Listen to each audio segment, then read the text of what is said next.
Shalom, everybody. Shalom, everybody. Welcome to Praying Together as One Ministries. And this is Sister Michelle Diaz with all of you today. Welcome to my humble abode, mi casa, my house.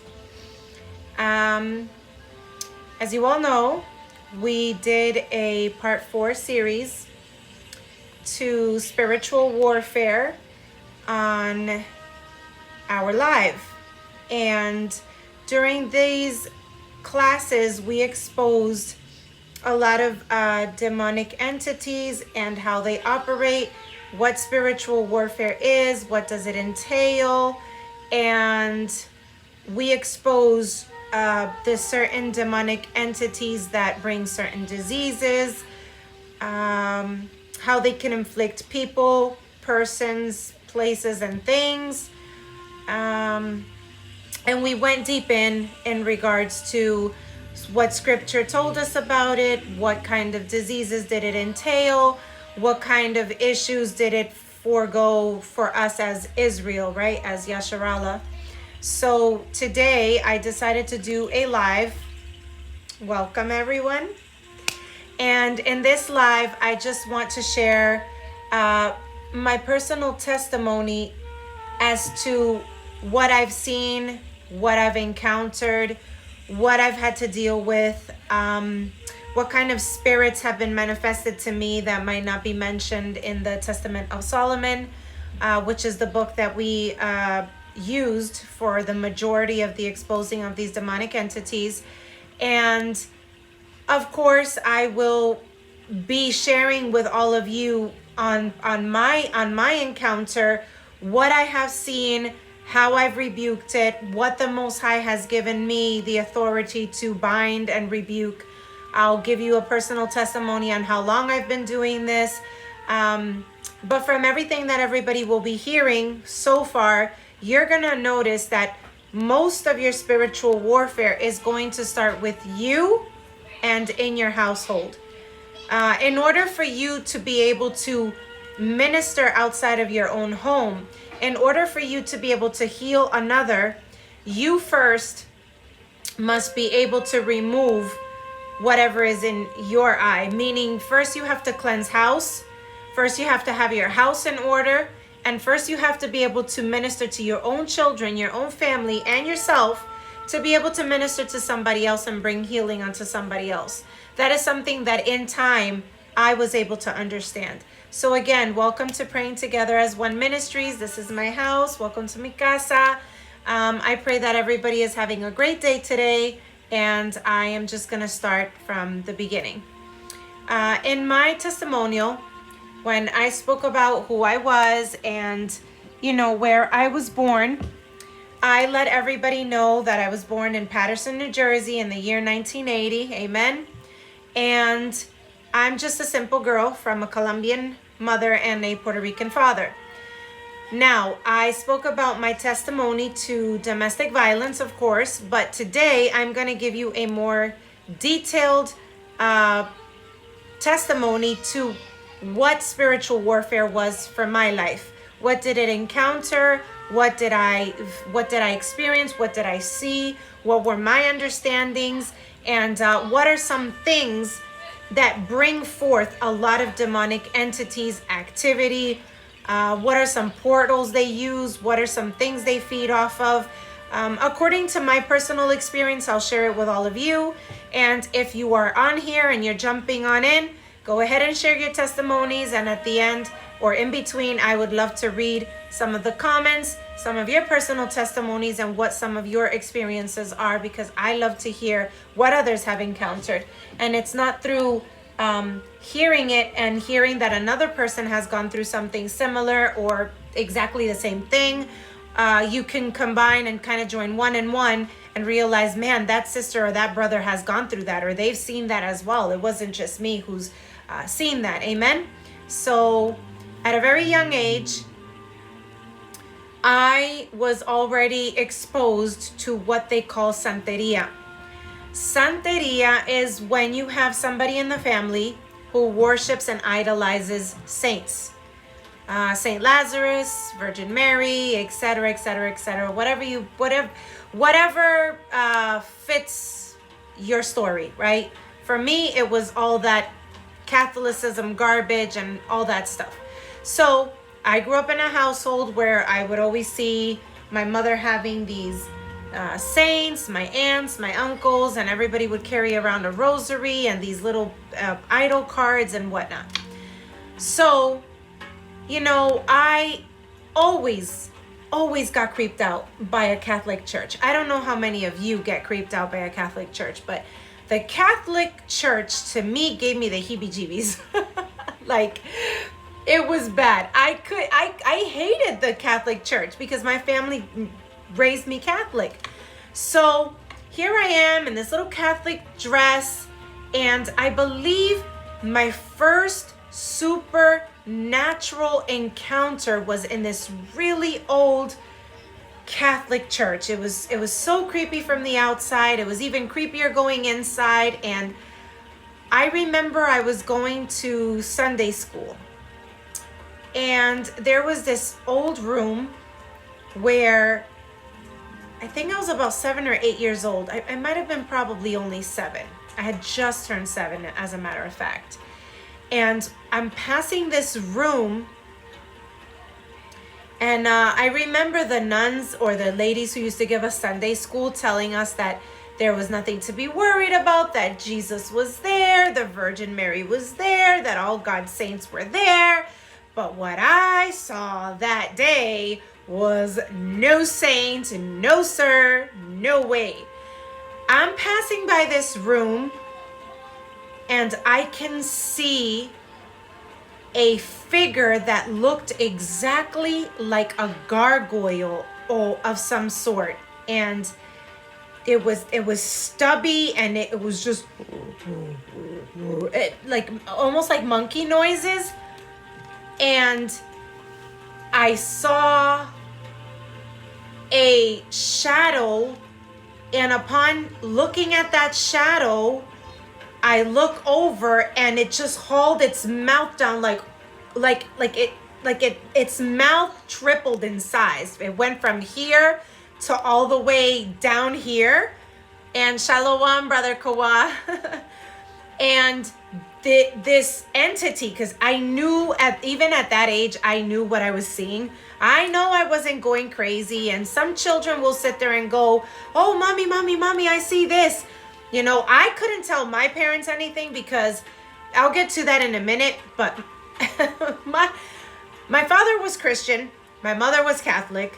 My mother was already off the hoops with her things, and I already knew. I'm not saying she was unhinged, but I already discerned stuff my mother was already going through. So I didn't have the comfort to sit with her and say, "Mom, you know what I saw at Sunday school?"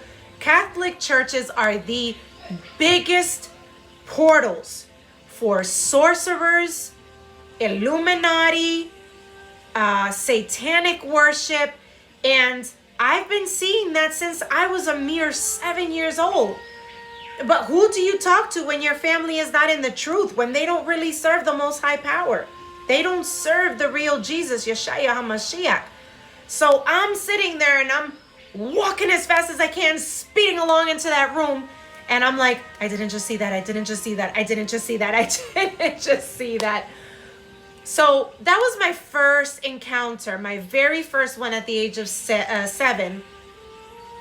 And it was just the creepiest thing to encounter. I'm going through that room, and I see a demonic gargoyle looking creature and a dark entity, like a shadow person, and its mouth just tripled in size. It went from here, and it was like this long, with like black bold eyes, and oh God, I don't even want to remember what that looked like. But they continued to raise me in this weird Catholic / Christian faith, and I never ever wanted to be in those places. I never felt it was about God. I never felt that it was something spiritual. There was one time when all of us kids had finished the Sunday service, and we were there, and everybody was outside at some weird Catholic conventional reunion or whatnot, and everybody's out there, and I happened to leave one of my personal little bags inside, and I'm like, yeah, I'm just gonna go inside and get it. Why did I do that? God help me, why did I do that? Somebody should have told me, don't go in there, Michelle Diaz, don't go in there, Micaela. And I would have been like, okay, I'm gonna turn around and just not go in there. But I went in there. And to my surprise, I'm like, ooh, it's empty. Okay, great, nobody's here. Everybody was outside. The ministers, the preachers, the leaders, the deacons, whatever you want to call those people from Catholic churches. And I look up at this really tall organ. And listen, when I tell you I was the kind of little girl that I would run up those stairs, the altar stairs, the back stairs, the front stairs, I ran all around the benches. I ran everywhere. So I was everywhere, so I knew the church was empty. And I look at this huge organ with those huge pedals going all the way up to the top. And I'm sitting there and I'm going, whoa, this is a cool object. And the next thing you know, I hear the creepiest voice go, and the damn organ starts playing by itself. I ran out of there so fast, so fast. I was just like, shoom! I didn't even want to look back. I didn't even want to see if I was really seeing what I was seeing. I was just like, and I was out. See you later. Bye-bye. Whatever it was that spoke, whatever it is that was playing that organ, I did not want to see it. So I got out of there as fast as I could. As fast as I could. But it's crazy the kind of things that we encounter, especially as young children. And if your parents are not in truth, the sad part about it is, how sad is it that your children cannot come to you to tell you, wow, I saw this, Mom. Can we talk about it? Can you explain what that was? When children have no idea what spiritual warfare is, what it entails, what are ghosts, what are demons, what are spirits, what's of God, what's not of God, what's godly, what's not godly, what's seen and what's not seen. I had to figure all these things out on my own, on my complete own. I just had to wing it and figure it out however I could figure it out.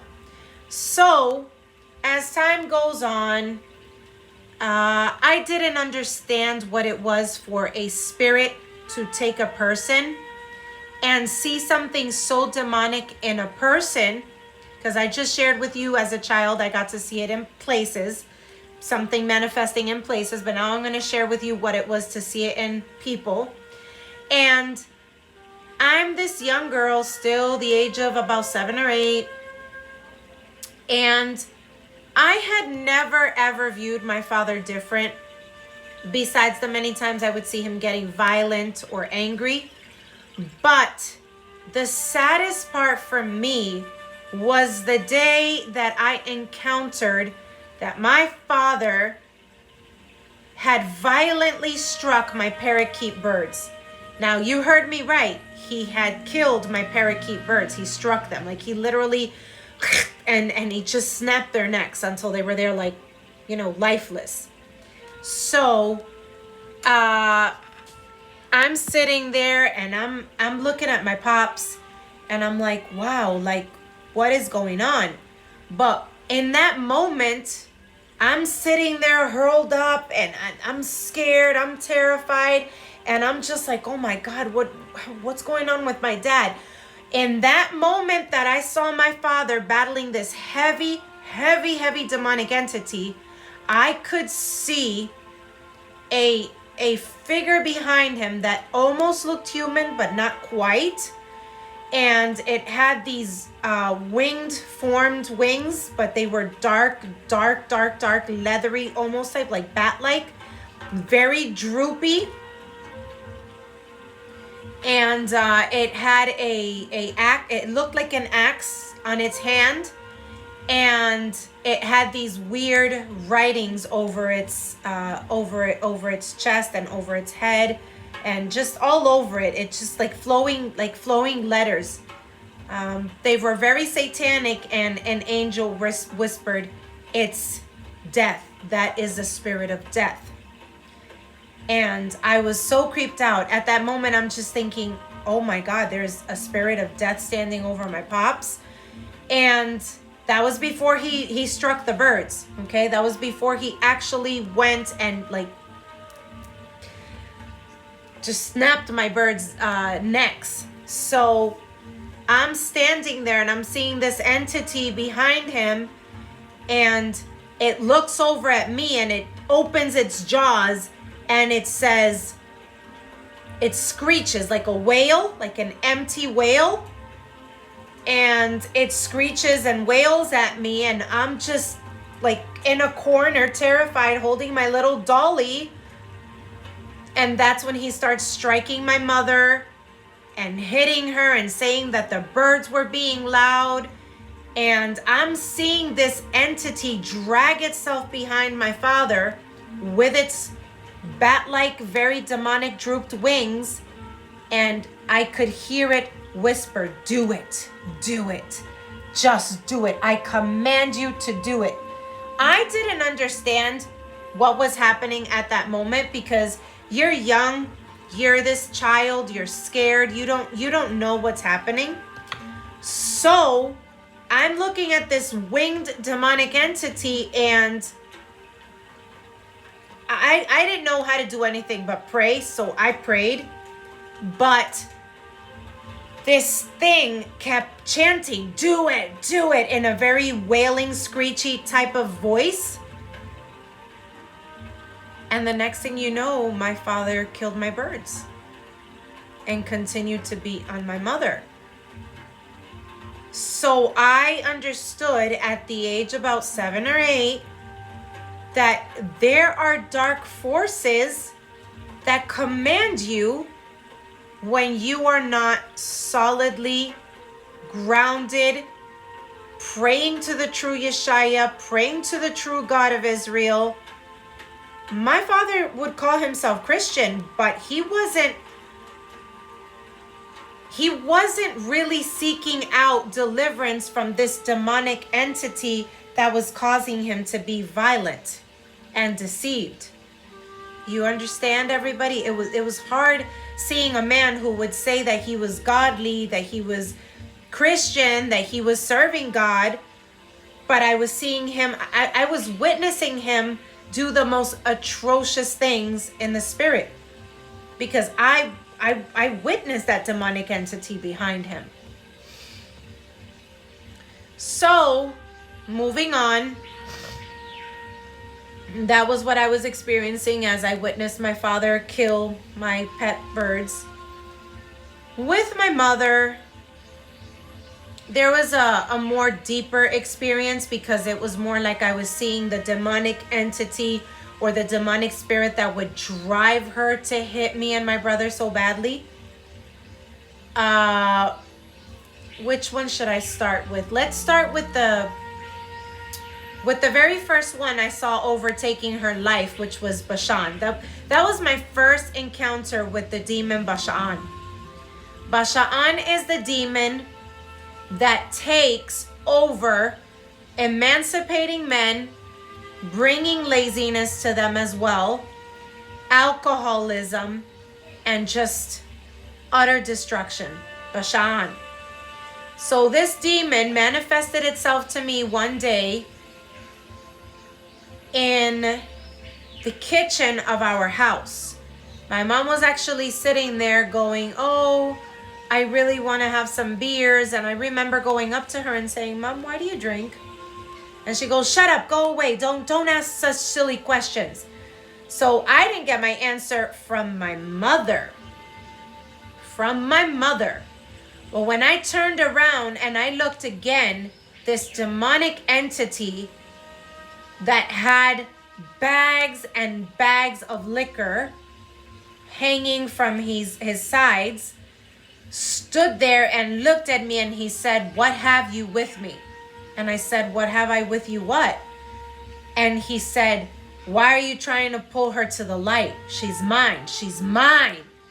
And I'm like, what? Like, you know, you're 8, 9 years old and you're like, what is this person telling me? I didn't even know he wasn't human until years later when I received the revelation of what that entity was, you know, a couple years later. But this entity was standing there with those bags to its side with the bottles, and it said, "I'm going to drown her. I'm going to drown her. I'm going to drown her, and you're not going to have a mother." It was speaking a weird tongue, but I was understanding it. By the way, I've understood weird tongues ever since I was like 6 years old. So it's speaking to me and I'm understanding it, and it's saying that it was going to drown my mother and that I was going to be left motherless. Okay? So I'm standing there confused and I'm like, what did this thing just tell me? Like, at first I didn't even know if it was a person, an entity, or what, because it really did look human. Okay, carrying the 2 bags on its sides full of bottles and beers, and it had a weird mark on its forehead, and it looked like it was dressed in a very dark cloak, but it looked like it was levitating. It didn't even look like it was walking on my kitchen floor. So it's speaking this weird tongue that I was understanding. Shalom, sis. And it's speaking this weird tongue, and it continues to repeat to me, "What hath you with me?" And it was telling me, what have I got to do with it? And I'm looking at it like, well, what are you talking about? Like, leave me alone, like, go away. You know, so I immediately started to pray, and I started to cry because I was very scared. And I went to sleep that night. And I kid you not, that night, my mother almost drank herself to death.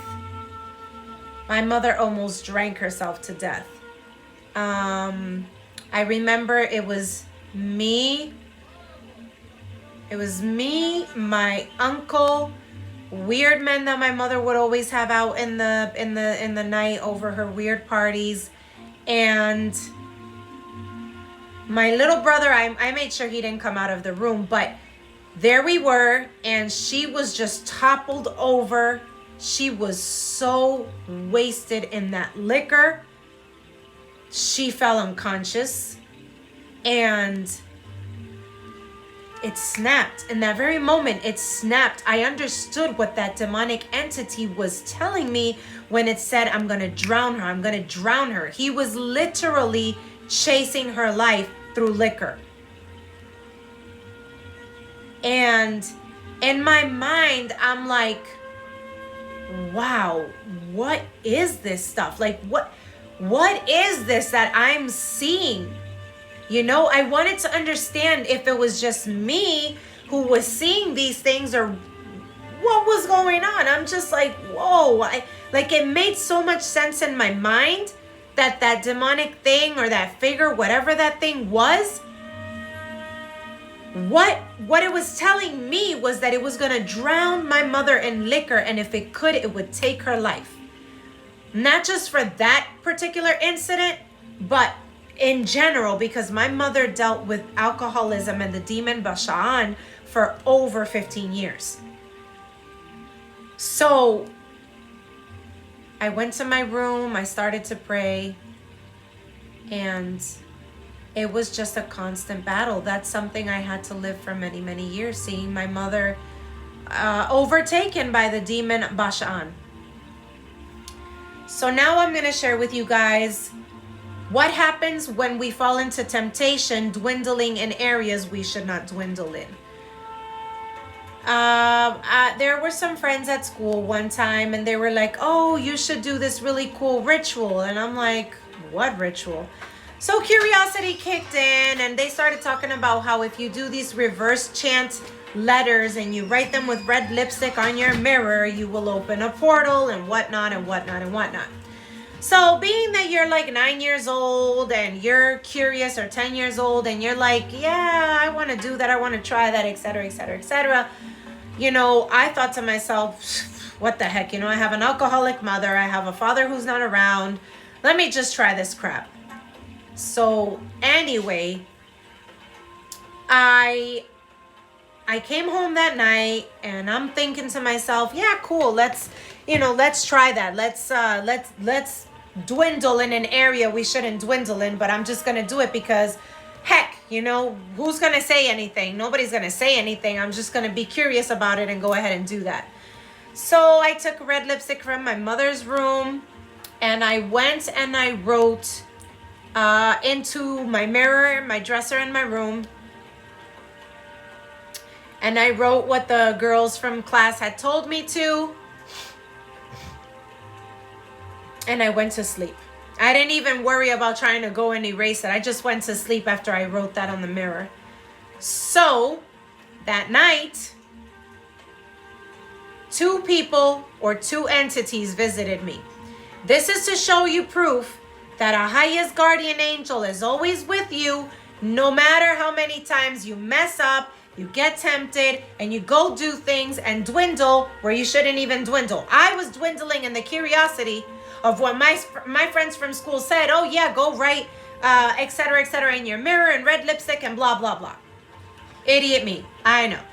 So anyway, I went to sleep, I did my prayers, but there's nothing like doing your prayers. And there's power in prayer. So that's probably why what I encountered that night, I was still being protected. But I should have never been dwindling in that mess. So the stuff was still on my mirror. I go to sleep. And suddenly, I don't know how much time elapsed, I wake up. As I wake up and I see the mirror above me. The mirror that was supposed to be on the dresser was actually above me, right? And it's above me, and then suddenly I'm taken in. Like I'm transported to a whole nother portal, okay? A whole nother portal. And then at that moment, it's actually me inside of that portal looking down at my bed. I'm not there. But my bed is the way it was when I was lying in it. And everything is upside down because I'm looking from that mirror down into my room, my house. And the angel takes me, the angel of the Most High takes me and hides me and says, what are you doing here? And I said, I don't know. And he hides me with his humongous wing. And he says, come. And he holds me beneath his angelic wing, and I can hear all these demonic entities. I saw trolls there. I saw demonic angels. I saw tiny, stubby little men that looked like hobbits.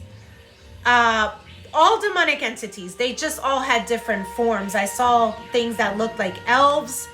I saw goblins. Just the most creepiest things you can possibly imagine seeing at the age of 9 years old. And they were all talking amongst themselves. And they were all talking about look at how we deceived them to play this game to open the portals and the gateways. And I'm like, what? And they're like, there was this tall, skinny one that looked like it was walking like wobbly, and it would wobble. It looked like it would wobble. It looked like a stick. It didn't have a body. It just looked like flesh on bones. Literally flesh on bones. It didn't even have a figure per se. And it starts to approach where the angel of the Lord had me hid, and the angel says, duck, and he hides me further into his wing. And the thing responds, I smell it. I smell it. I cannot see it, but I smell her power in her. So the angel proceeds to make me almost invisible, still hiding beneath his wing. And I'm sitting there scared for my life because of the stuff I'm seeing, because I think I'm going crazy. In my mind, I'm like, what am I seeing right now? Like, it was so out of this world. And the thing continues to say, I smell her. I smell her. She's anointed. She's one of the great white ones. And I'm like, one of the great white ones. It called me a witch. I'll explain later why they refer to us as witches, because witches is not what it is in the English language here. But it referred to me as the anointed one, the chosen one. Then it said something like that, or it sounded like witch, but in another language, but I know that's what it said. And it said she's anointed, but I can't see her, I can smell her. So it proceeds, and suddenly I was told by the angel, you must go back. We have to take you back. We have to get you out of here. In my mind, I'm like, oh my God, where am I and what am I doing here? Like, why am I here? I didn't understand that chant, that stuff that I was writing on the mirror in red lipstick was actually a gateway for a satanic realm that was opened, where the angels of the Most High were actually warring and battling against demonic entities, trolls, elves, beings, just like... Anyway, before the angel returns me back home, he says, you are chosen. Your name is no coincidence. You are of the angelic nature. I'm over here like, excuse me, come again? Like, I didn't understand what he was saying. Years later, I got to understand what the angel of the Most High was saying, but it did something that saddened my whole soul for a very long time. It just made me very, very depressed.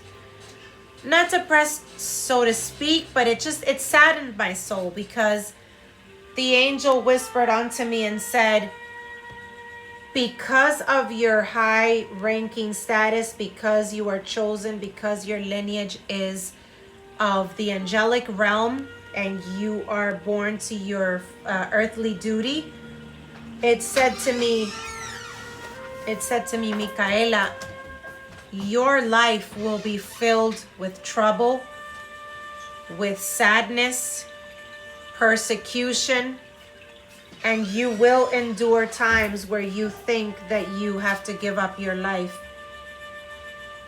And you most likely might fall into sadness, depression. You might battle just a deep, deep sorrow in your soul. And then he opened his hand like this, and he went like this, and he showed me my whole life before me. Like a movie. And he said, sadness, sadness, sadness, sadness, sadness. And then he showed me my heart, and he said, do you see your heart? And I said, yes, it's weeping, but it's joyful. And he said, right. You will endure so much sadness in your life, but through all of that, your heart, your spirit, your mind will always be joyful. You will never lose that smile. By God, I promise you, brothers and sisters, I didn't understand what he was explaining to me, but I saw everything. I saw how it all played out, and it's hard for you at that young age to accept that your life is not going to turn out the way you want it or are praying for it, you know? Because you're sitting there and you're going, sadness, but I'm only 10 years old. What do you mean sadness? I'm only going to be 11 this year. I just want to be happy and smile and joyful, and you know what I mean? So the angel was speedily to depart, and I was back in my bed, and he told me to seal those words, and I would know when to, express them or, whatnot. And he told me to continue my journey and that I would be gifted many, that my gifts would be many. He explained to me that I would use my writing as a personal testimony for becoming the healer that I needed to become, and to endure it with patience, with love, and a good heart. So I'm over here laughing. I'm back in my bed. I wake up. I thought it was just a dream. So, you know, when an angel of the Most High reveals those things to you, you think to yourself, but why? Like, why would I have to endure that kind of sadness, that kind of trial, that kind of tribulation? In my mind, I'm battling and I'm going, don't I deserve to be like happy? Don't I, like, why is God punishing me? Anyway, months go by, maybe even a year. And there was this one time where I got to see a heavy demonic entity overcome my own mother. Not just from the many times that she would hit us, not just from the many times that she would probably pick certain things up and like smash it on our heads or like spank us or whatever. I'm talking about this was different. So by this time, she had gotten herself a new boyfriend. This guy was Colombian, and they were talking, etc., etc., etc. This dude goes fishing one day and brings the fishes home. Isaac, can I have some water, please?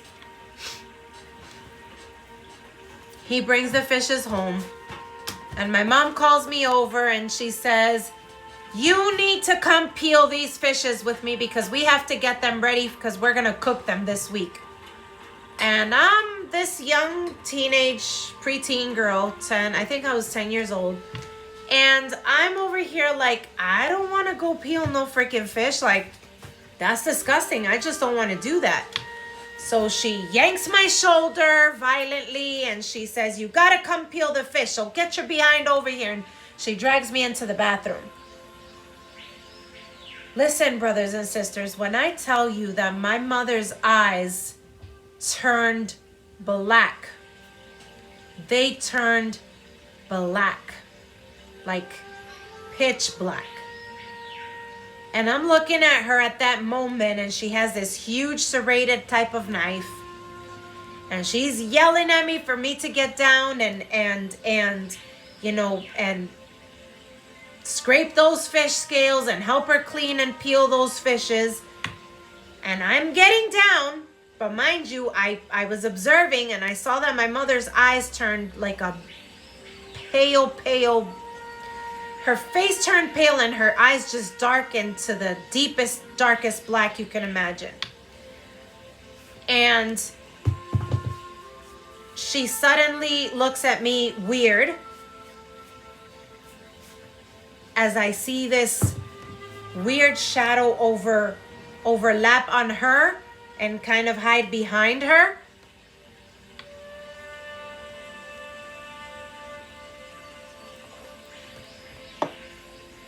I happen to scream, oh my God, it's alive.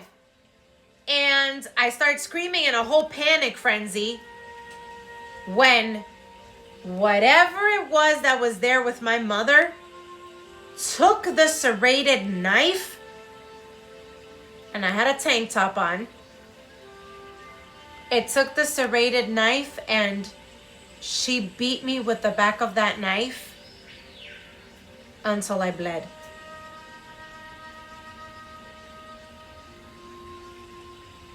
Not her. Whatever was dwelling in her, right? And I was asking her to stop and she wouldn't. So you're 10 years old, you're seeing and you're witnessing your mom just come down on you like it's the devil from hell. Her eyes have gone pitch black and you can't comprehend at the age of 10 what it is that is happening in that moment. I take my bloody shoulder and I go to my room and I go to pray. And I just prayed the highest forgiveness for her. I said, Father God, whatever that was, because I know that wasn't my mommy, I bind it and I ask you to just rebuke it, you know. But what child deserves to live that at that moment of their lives? You're so young. You're merely 10, 11 years old. You're merely 10, 11 years old, and nobody wants to encounter that, Khan.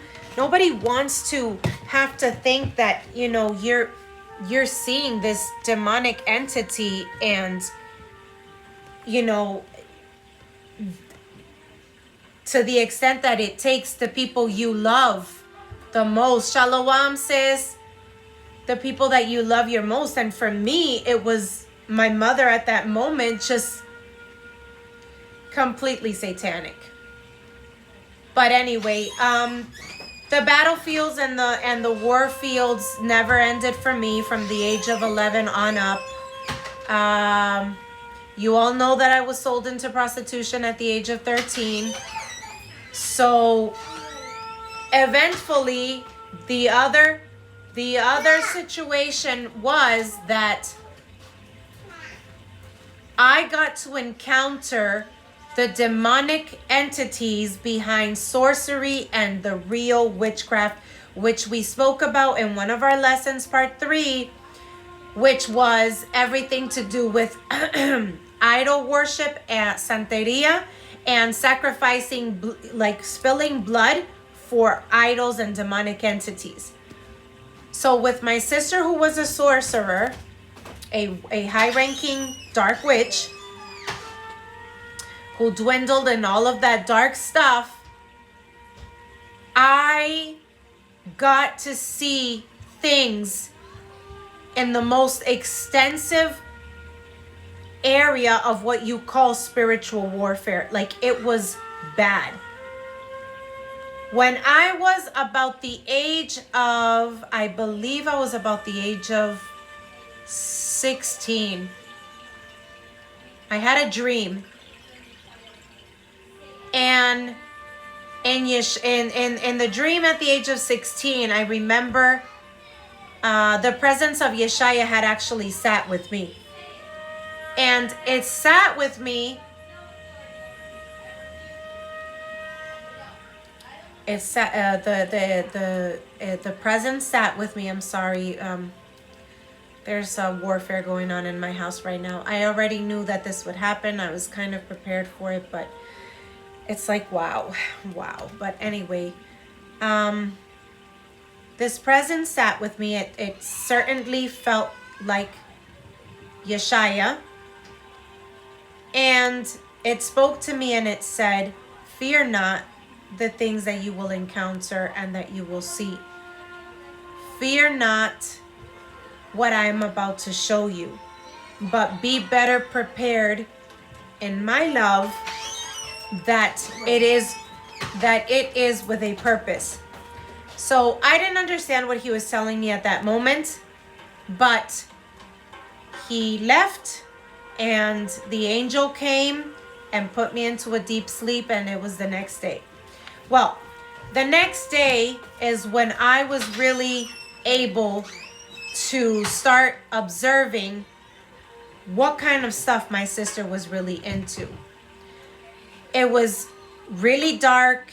It was really satanic. It really creeped me out. But as a person who was raised with a Catholic faith and a Christian father, I already knew the kind of stuff and how I could come against it, right?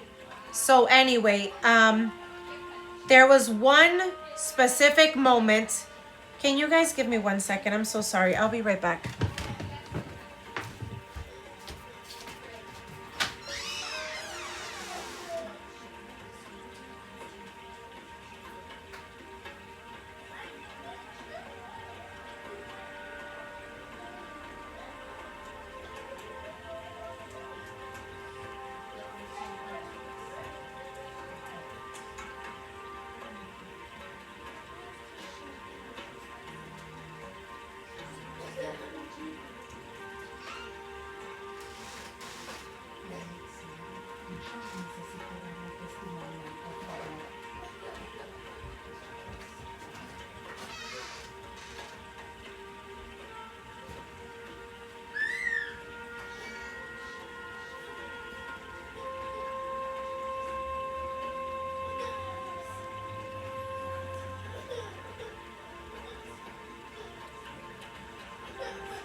sorry, family.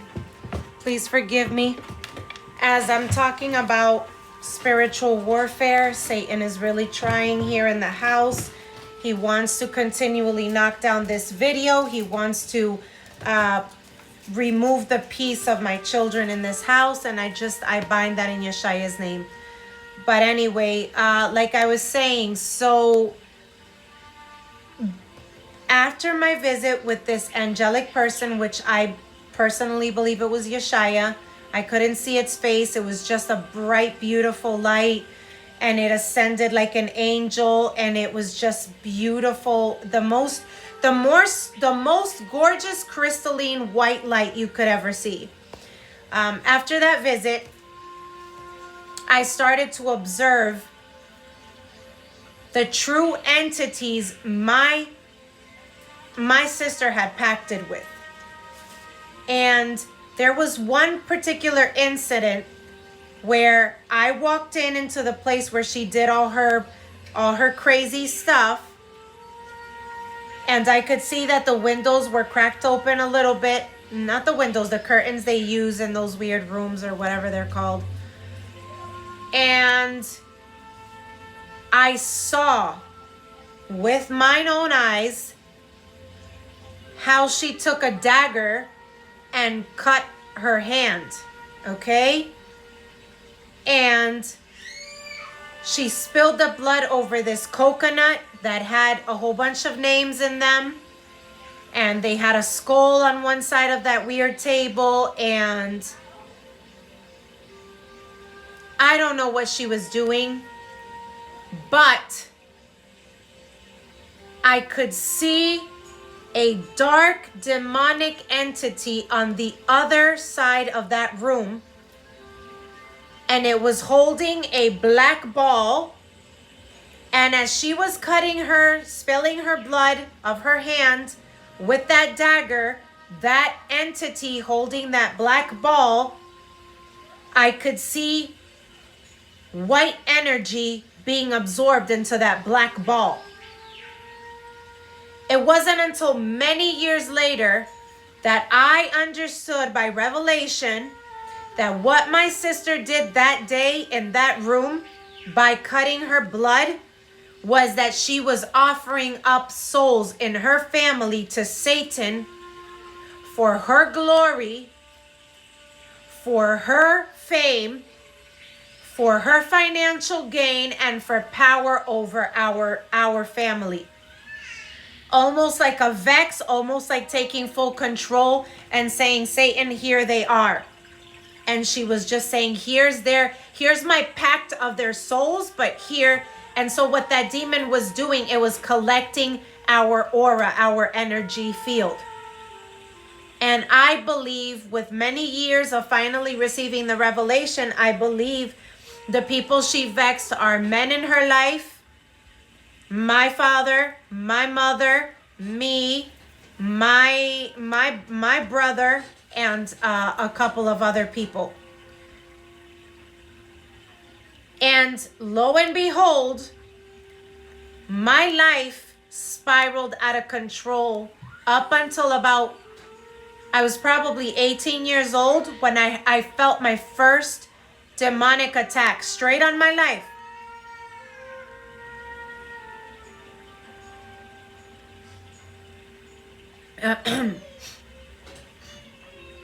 Straight on my life. I'm talking about, that was the first time I ever felt that Satan actually came against my life. So it happened like this. I was actually he tried it twice that year. I was 17 or 18. He tried it twice that year. I was actually in the salon working that day, and I go to put something in the microwave, and suddenly it sparks fire and it just blows up. Now, if it wasn't for the fact that somebody came in and unplugged that microwave and just completely turned it off before it could start sparking and like completely explode, that whole salon and my life would have burnt up right then and there. So that's how I knew that some dark force was already chasing my life at that point. The second time that I saw it happen was another day right around the way from the salon as well. And I was walking, crossing the street. My nephew was with me. And my nephew goes, "We're going to cross here." And I go, "Yeah, we're going to cross here." And he goes, "Okay." So my nephew was always watching out for me. At some point in time, we were very close. And he goes, "Tia!" Like he yells at me and he pulls me back. I was put in such a demonic trance at that moment that I would not have... Where's that noise coming from? Is it outside? It looks like it's outside. Yeah, the ice cream truck's here. Yeah, the ice cream truck. I haven't heard an ice cream truck in a while. So they pull me over he pulls me over from the sidewalk and he says, "Tia." And at that point, I was in such a trance, like something had put a sleep over me. And the sleep was so deep over me that I was actually walking into the front of a car. My nephew saved my life that day. I was actually walking into the front of a car. And all praises to Ahaya, today I'm alive, and that entity or whatever that spirit was that blinded me at that moment so that I would not see,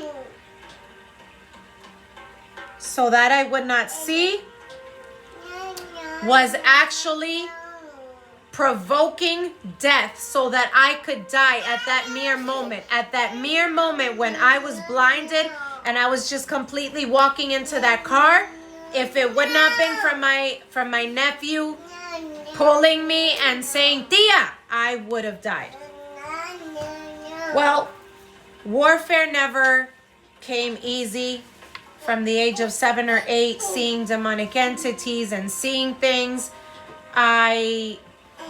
it's just never stopped. I gave my life over to Yeshaya at the age of 21. Before 21, like at 20.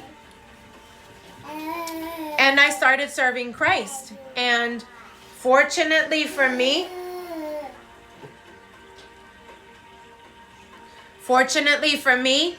Yeshaya started showing me the better authority to rebuking all these things that I would encounter. And through my encounter and my service to Yeshaya, by encountering and coming to Yeshaya, I was able to break the yoke and the bondage of sorcery and witchcraft that was brought unto my family, or at least the curse that was placed over me. So in Yeshaya's name, I got baptized according to Acts 2:38, and I was able to serve the Most High and come to the Most High's feet. Now, during that time, tell me why and tell me how I continued to wage war against the spirit of Bashan that my mother was battling. I continued to see her on her drunkard nights, getting wasted, coming home at 2, 3 in the morning, shadow people behind her. And I'm not talking about an angel.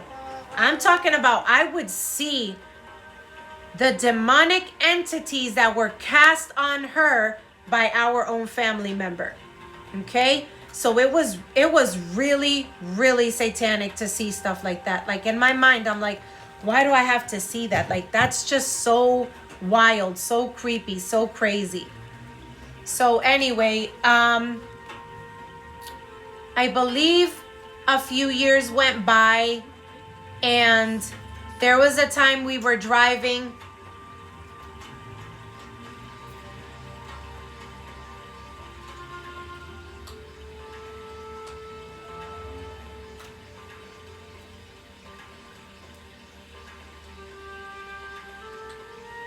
Family, I'm sorry. I have to interrupt my testimony. I love all of you very much. But I'm going through some spiritual warfare here in the house just because Satan really wants to attack my children and my family.